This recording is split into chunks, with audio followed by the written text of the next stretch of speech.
Kushaiguda PS పరిధిలోని ఒక దారుణమైన సంఘటన చోటు చేసుకుంది. 16 ఏళ్ల అయాన్ని గ్యాంగ్ మొత్తం కూడా వచ్చి కొట్టి చంపిన పరిస్థితి ఏర్పడింది. ఇప్పుడు ప్రెజెంట్ తన బాడీని గాంధీ హాస్పిటల్లో పెట్టడం కూడా జరిగింది. అసలు గ్యాంగ్ ఎందుకు అయాన్ని కొట్టి చంపడం జరిగింది? ఇక్కడ కేవలం లవ్ అని కూడా ఇక్కడ చెప్తూ ఉన్నారు. అంటే తన ఎక్స్ తోని మాట్లాడుతున్నందుకు కారణంగానే అయాన్కి ఫోన్ చేసి పిలిపించి మరీ కొట్టి చంపారు అని చెప్తూ ఉన్నారు. మరి అయితే దీనికి సంబంధించి అసలు వాళ్ళ పేరెంట్స్కి ఏమైనా ఇంట్లో నుంచి వెళ్ళేటప్పుడు ఏమైనా చెప్పాడా లేదా అనే విషయాలు వాళ్ళ పేరెంట్స్ ఇప్పుడు మనతో పాటు ఉన్నారు. వాళ్ళతో మాట్లాడి తెలుసుకునే ప్రయత్నం చేద్దాం. అమ్మా అసలు ఏం జరిగింది? మా అబ్బాయి క్యాటరింగ్ అని వెళ్ళిండు మేడం. వెళ్ళి 5 o'clock వరకు వచ్చేస్తా అని చెప్పిండు. వెళ్ళినాక 6 అవుతుంది ఇంకా రాలే. 6:30కి నేను ఫోన్ చేసిన, ఏమైంది ఇంకా రాలేమని అన్న. చాలాసేపు అయింది కదా, పొద్దున తొందరగా వెళ్ళిన కదా 9కి అంటే, మమ్మీ రోజు క్యాటరింగ్లో లేట్ అయింది, మేము వస్తాం మమ్మీ అని అన్నాడు. అంటే ఏంటి క్యాటరింగ్ చేస్తూ ఉంటాడు? అప్పుడప్పుడు పార్ట్ టైం లాగా, ఇప్పుడు కాలేజ్ ఓపెన్ కాలేదని. సరే అని ఓకే అని కట్ చేసిన. తర్వాత 30 minutesకి వాళ్ళ ఫ్రెండ్స్ ఫోన్ చేసి ఆంటీ మీరు తొందరగా లైఫ్ లైన్ హాస్పిటల్కి రండి, అయ్యా స్పృహ తప్పి పడిపోయింది ఆంటీ అని అన్నారు. సరే అని నేను వెళ్ళి చూసేసరికి అసలు చనిపోయిందండి ఆయన. అబ్బాయి వీక్ ఉన్నాడండి. ఆయన ఎట్లా కొట్టబుద్ధి అయింది వాళ్ళకి మా అబ్బాయిని. ఎవ్వరు 16 years ఏనండి ఆయన. పొడుగు ఉంటాడు అంతే అండి. ఆయన చూసి పెద్దోడు అనుకుని కొట్టి వెళ్ళిపోయినండి. అసలు ఎందుకు కొట్టారు? కొట్టిన వాళ్ళు ఇంతకు ముందు ఏమైనా తెలుసా మీకు? వాళ్ళు అసలు ఎవ్వరు తెలియదు అండి. ఎవ్వరు తెలియదు. ఒక అమ్మాయి ఫ్రెండ్స్ని అడిగారు. అమ్మాయి అఫేర్ అని అంట, అమ్మాయి ఎక్స్ బాయ్ ఫ్రెండ్ ఉన్నాడంట. అది ఏదోదో చెప్పారు మేడం, మాకు అంత అసలు స్టోరీ తెలీదు. వాళ్ళు వచ్చి మాట్లాడదామని అన్నారంట. ఏంది మా గర్ల్ ఫ్రెండ్తో నువ్వు మాట్లాడుతున్నావు అని చాటింగ్ చేసిరని వచ్చి తిడతామని చెప్పేసి వచ్చి డైరెక్ట్ కొట్టి వెళ్ళిపోయారంట మేడం. మాట దేంతో కొట్టారమ్మా? చేతులతోనే కొట్టారు. చెస్ట్ పైన ఎక్కడెక్కడో కొట్టిరంట మేడం. ద స్పాట్ చనిపోయాడు మా అబ్బాయి. మా అబ్బాయిని 8 మంది కలిసి కొట్టిరంట మేడం. అంత ఒక్కడిని ఎట్లా కొట్టిరో నాకు అర్థమైతే లేదు. 8 మంది నువ్వు ఎట్లైనా ఊరిది చెప్పండి మేడం. మా అబ్బాయి I'm telling you truthfully, I'm telling you frankly, I'm request to government, my son gone. Please, I want my son back. Okay. ఈ దోషులు ఎందుకు సార్? ఈ తెలంగాణ రేవంత్ రెడ్డి సార్కి నేను కాలు మొక్కి చెప్తున్నాను సార్. నా 16 years కూడా కాలే బాబుకి చంపేసిండ్రు. ఎట్లా సార్ ఇది అంతా? జంగల్ రాజేది నడుస్తుంది సార్ ఇక్కడ. నా కొడుకు ఎప్పుడు సార్ నేను ఇప్పుడు మంచిగా కూర్చున్నా సార్. మా బాధ నాకు తెలుసు సార్. నా బాధ తెలుసు, నా గుండె బాధ తెలుసు సార్. నేను ఇప్పుడు నాది 3 నిద్ర లేదు. ఎట్లా పండుకోవాలా? నా కొడుకు చూస్తున్నా సార్. కొడుకు ఏ టైం అప్పుడు అమ్మా? ఇంట్లో నుంచి 5 గంటలప్పుడు వెళ్ళాడా? 6:30 సార్. మార్నింగ్ 9:30కి 2 చపాతీ తినిపోయిండు. ఒక్కటే తిన్నాడు మేడం. అప్పుడు అది తినబుద్ధి అయితే లేదు అన్నాడు. మార్నింగ్ అంత ఎర్లీ మార్నింగ్ వద్దు మమ్మీ అన్నాడు. తిను రాని మళ్ళీ నైట్ కూడా చపాతీ తిన్నావు కదా, రైస్ లేదు కడుపులో అంటే లేదు అడ్జస్ట్ చేసుకుంటా, అక్కడ వెళ్ళినాక ఉప్మా తింటా అని చెప్పిండు. వెళ్ళిండు. ఇంకా 5 అయిపోయింది, 6 అయిపోయింది, రాలేడు. 6:30కి ఇంటి నుంచి ఫోన్ చేసిన. ఇంట్లో ఈయన ఫోన్ కూడా ఖరాబ్ అయింది. వేరే సిమ్ వేసి ఫోన్ చేస్తే ఏమైంది అంటే, మమ్మీ ఈరోజు క్యాటరింగ్లో లేట్ అయింది అన్నాడు మేడం. లేట్ అయిపోయింది, నేను వస్తా మమ్మీ, నేను వస్తా, కొంచెం 10 minutesలో వస్తాను అన్నాడు. కొడుకు పోతానని అనుకోలేదు మేడం. నేను సెక్యూరిటీ గార్డ్ చేస్తా ఇక్కడ వ్యాపారాల్లో. ఓం శ్రీ సైకినట్లా నేను సెక్యూరిటీ గార్డ్ మేడం. ఆన్ డ్యూటీలో వచ్చినది మేడం. నేను ఊరికి నేను నాకు కొడితే సచ్చి నా కొడుకు ఎందుకు చెప్పిండ్రు మేడం? నాకు పోలీసులకు ఫిర్యాదు చేశారా? చేసామండి, కంప్లైంట్ ఇచ్చాము. వాళ్ళు న్యాయం చేపిస్తామని అన్నారు మేడం. పట్టుకున్నారా? 8 మంది అంటున్నారు కదా. పట్టుకున్నాను అన్నారు. పట్టుకున్నామని చెప్పారు. ముగ్గురు పట్టుకున్నారు. 5 ముగ్గురు అంటారు. మండే రమ్మని చెప్పారు మేడం. వాళ్ళు పోలీస్ స్టేషన్కి రండి అన్నారు మేడం. వాళ్ళు మా అబ్బాయికి న్యాయం కల్పిస్తారో లేదో తెలియదు మేడం. వాళ్ళని జైలు మేము మాట్లాడారా? అంటే ఎఫ్ఐఆర్ అంటున్నారు కదా. లేదు అస్సలు మాట్లాడలేదు. వాళ్ళు అమ్మాయిని ఇన్వాల్వ్ చేస్తలేరు మేడం. రైట్ హ్యాండ్ పోయిండు మేడం. ఈమె కొడుకు వాళ్ళు మా అబ్బాయిని కాలేజ్కి వెళ్ళి 5 సంవత్సరాల తర్వాత చాలా హార్డ్లీ అయినా ఫస్ట్ కొడుకు పుట్టిండు. చాలా నాగ టెంపుల్కి వేసినాం మేము ముస్లిం. అడగండి, నాగ టెంపుల్కి ప్రారంభం చేసినాం. కేసరి గుట్ట పోయినాం, యాదగిరిగుట్ట పోయినాం సార్. నేను ప్రేమించి పెళ్లి చేసుకున్నాం.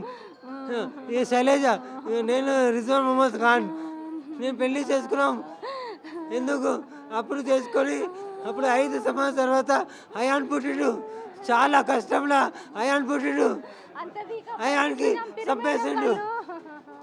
నేను నాగంటపల్లి పోయినా. అంతా దేవుడికి చేస్తే 5 సంవత్సరాల తర్వాత నా కొడుకు పుట్టిండు. వాళ్ళు కూడా చంపేసిండు. నాకు న్యాయం కావాలా రేవంత్ రెడ్డి సార్? నాకు లేకుండా నేను కూడా చచ్చిపోతా. నా కొడుకు లేకుండా నేను లేను. Please, I'm blessing you. గవర్నమెంట్కి చెప్తున్నాను, మోడీకి చెప్తున్నాను, నా కొడుకు లేకుండా నేను ఉండలేను. నేను కూడా చచ్చిపోతామ్మా తల్లి. నా కొడుకు నా బంగారం కొడుకు, నా బంగారం కొడుకు, నా బంగారం కొడుకు పోయినమ్మా. ఎట్లా కొట్టినో తెలియదు, ఎందుకు కొట్టినో తెలియదు.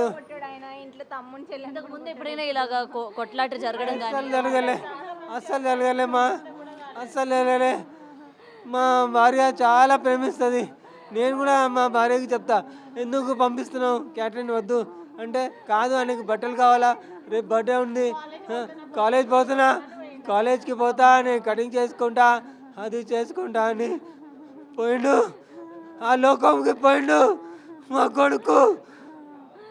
కొడుకుకి న్యాయం ఎవరు చేస్తారమ్మా? నా కొడుకు పోయిండమ్మా. నా బాధ ఎవరు చూస్తారమ్మా? ఇవే ఏడ్చేసి చచ్చిపోతాను.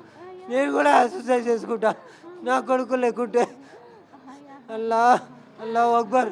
నా బక్రీద్ అని నేను బట్టలు తీసుకుంటా చెప్పిన. ఆగురా, పేమెంట్ రాలే, నా పేమెంట్ రాలే, నేను పోతా డాడీ, క్యాటరింగ్కి పోయి ఒక డ్రెస్ తీసుకుంటా అన్నాడు. నా కొడుకు రాడు. Please help me out. मेरा बच्चा था, कल बकरीद मना था बोल के हम कर रहे थे. मैं सिक्योरिटी गार्ड हूँ अप्रैल में. प्लीज़ रेवेंद्र सर, प्लीज़ मेरे को कुछ हेल्प करो सर. मेरा बड़ा बच्चा चल गया सर. मैं कुछ भी नहीं करता, मेरे को कोई नहीं है सर आगे पीछे. मेरा बड़ा बच्चा था सर, मेरा बच्चा मर गया सर. मैं क्या करूँ सर? इतने जने 8 जने मर के मार दिया सर. मैं क्या करूँ सर? రేవంత్ సార్ మీ కాలు మొక్తా సార్, నాకేమైనా న్యాయం చేయండి సార్, మీకు న్యాయం చేయండి సార్. నా కొడుకులను బతకలేను సార్. నేను కూడా సూసైడ్ చేయడానికి లేదు. అమ్మాన్ నా సారా ఒక బిడ్డ ఉంది, ఒక చిన్న బాబు ఉన్నాడు. ఈయన పెద్ద కొడుకు క్యాటరింగ్కి పోతాడు, 500 నుంచి మమ్మీకి ఇస్తాడు. మమ్మీ తీసుకొని వాడుకుంటారు. ఏం చేయాలి సార్? రేషన్ కార్డు లేదు, వైట్ కార్డు లేదు, ఏం లేదు సార్. అంతా ఫెయిల్ అయిపోయింది. ఎవరు ఏం చేస్తారు హెల్ప్? నాకు న్యాయం కావాలా సార్? నాకు వైట్ కార్డు లేదు, ఏం కదలేదు సార్. మీకు నేను కాలు మొక్తా సార్ అందరికీ. నా పెద్ద కొడుకు వెళ్ళిపోయింది సార్. కావాలంటే నేను కూడా రేపు వస్తాను సార్.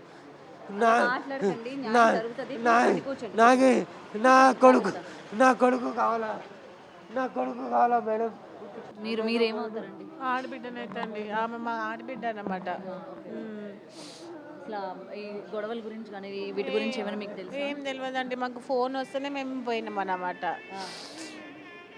మేము ఎప్పుడు పోయినాం అన్నమాట, 6:30కి కాల్ చేసిన అనమాట అబ్బాయి. ఏమైందంటే ఇట్లా ఏమన్నారు, మమ్మీ ఎందుకంటే వస్తున్నా మమ్మీ, నేను ఎన్నో ఉన్నా అని చెప్పిండు అనమాట. 7 o'clock చెప్పారు అనమాట చనిపోయారు అనేసి. అంతే మేము పోయే వరకు చూస్తే మొత్తం పోలీసు వాళ్ళు వచ్చారు, వీళ్ళని పట్టుకున్నా అని చెప్పారు పోలీసు వాళ్ళు. మమ్మీ న్యాయం చేపిస్తా అని చెప్పారు. చిన్న బాబు ఏదో చిన్న ఇష్యూలో పెద్దది అయిపోయింది, కానీ వాళ్ళకైతే కఠినం శిక్షిస్తా అని చెప్పారు. అంతే. అవతల సైడ్ ఉన్న వాళ్ళు తన కాలేజ్ ఫ్రెండ్సా లేకపోతే ఎవరు తెలియదండి, వీధిలో ఉన్న వాళ్ళ? అసలు మాకేం కూడా తెలియదు, ఎప్పుడు కూడా చూడలేదు. వాళ్ళ ఫ్రెండ్స్ ఎవరో చూసారు కదా, వాళ్ళు చెప్పారు అన్నమాట. మేము చూసి గుర్తుపడతామని చెప్పారు అన్నమాట.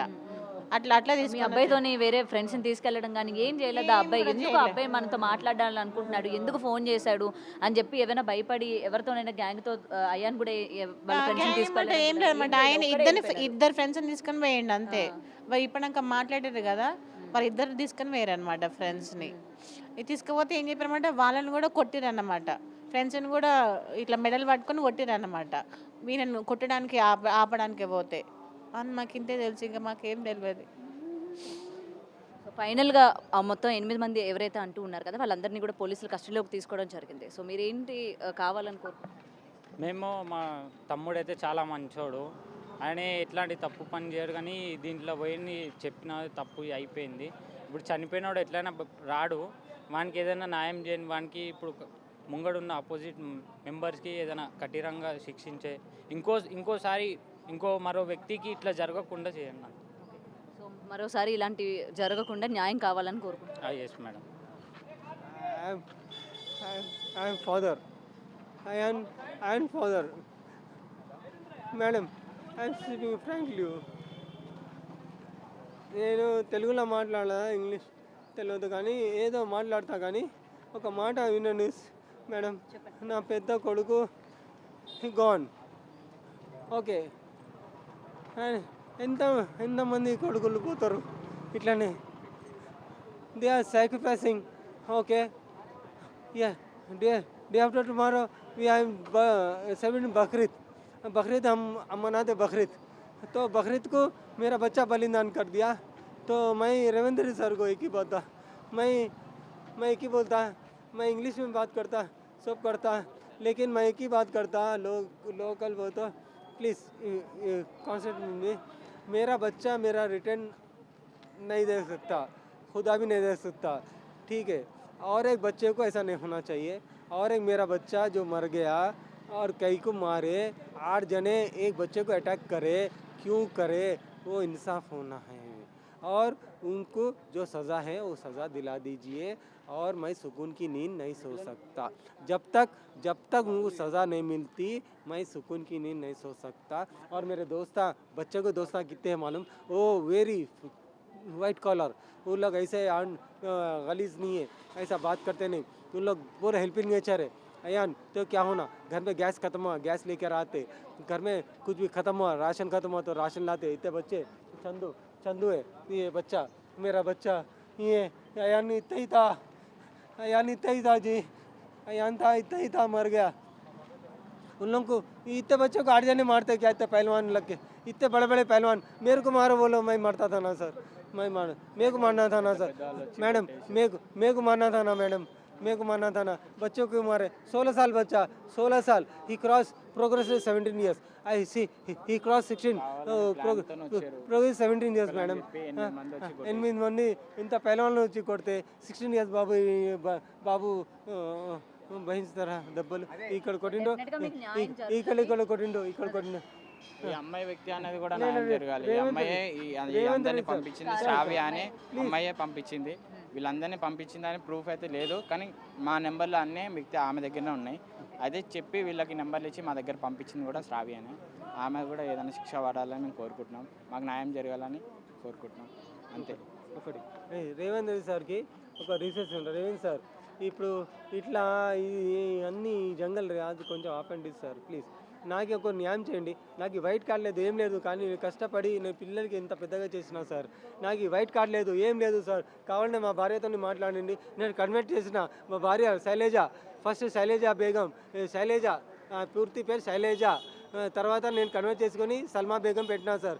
కన్వర్ట్ చేసి తప్పు చేసినా సార్, అక్కడి నుంచి సపోర్ట్ లేదు ఇక్కడి నుంచి సపోర్ట్ లేదు సార్ నాకు. నేను అందుకు పోరాటి నేను ఒక్కడనే ఫైట్ చేస్తున్నా సార్, మొన్న ఆర్మీ లాగా ఇంపూర్ వరకు ఫైట్ చేసిన.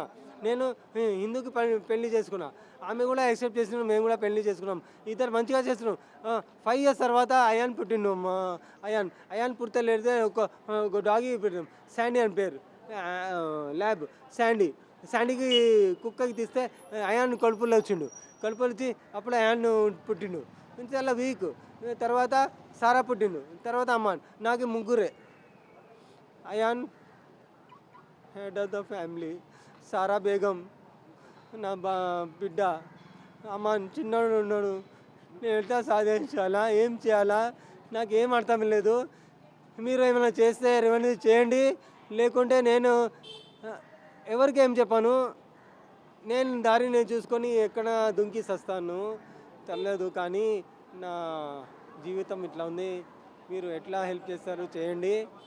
నేనైతే సాగు బతుకులో ఉన్నా, రేపు సస్తే కూడా నా మీద కేసు వస్తుంది. నేను ఎట్లైనా పోయి సస్తా, ఎట్లైనా సస్తా. ఎందుకంటే నేను కళ్ళు మూస్తే నా కళ్ళులో నా 16 years బాబు ఏయాన్ నా కొడుకు వస్తాడు. నేను నిద్ర కూడా తీసుకోలేను, అన్నం కూడా తినలేను. రేవంత్ సార్ గవర్నమెంట్కి చెప్తున్నాను, ఆల్ ఇండియా గవర్నమెంట్కి చెప్తున్నాను.